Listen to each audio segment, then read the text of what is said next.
Hello and welcome to this channel, Clinic Wahala by yours truly, Dr. Catch. On this episode of One for the Road, many people come to clinic, and when we take history and ask them about their social history, we ask if they smoke. They say no, never. They have not done that thing before, especially my brothers and sisters who come from the rural areas. But you take snuff, you inhale snuff, you snort it very well, you chew it sometimes, and you think that you are not smoking. Yes, so it's called the smokeless tobacco intake, but it's still tobacco intake.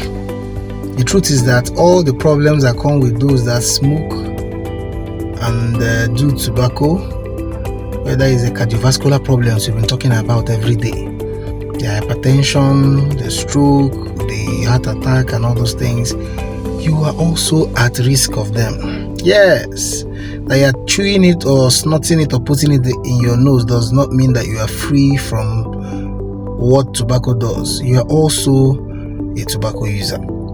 So I want you to tell yourself the truth and change your ways. It's important that you change your ways. Yes. As a matter of fact, last week or 2 weeks ago, while in the emergency, and a 60-year-old man was brought in, unconscious, completely unconscious, deeply unconscious. They said this man is not just hypertensive, he doesn't take his drugs. One problem. This man, despite all the things they tell him, he drinks gin, Snuff, brandy, anyone that comes his way, you swallow. Then to add insult to injury, he has a big box of tobacco that he snuffs. He has the snuff thing that he does regularly. Yes. As a matter of fact, some people will cynically say he died in active service. They said the bottle of gin was on one hand and the snuff was on the other hand. While the BP was high, he was still firing on. Well, I'm just informing you so people know the things that happen. You know, when you're outside, you don't know what happens. You think we're just talking stories.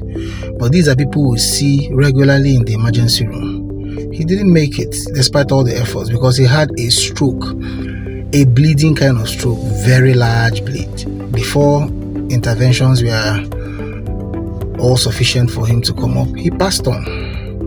So it's still to encourage you, he that has ears, let him hear. We have not come to scare you, but we have come to encourage you to do the right thing. Do the right things.